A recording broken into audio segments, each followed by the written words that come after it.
Every encounter takes its toll. He has to constantly keep his challengers at bay.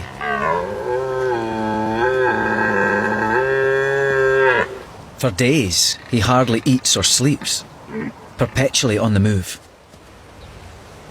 Until eventually, he's exhausted. An old rival has been waiting for this moment.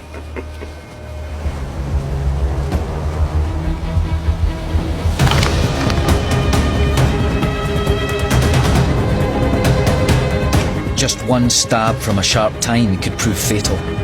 It's going the old stag's way.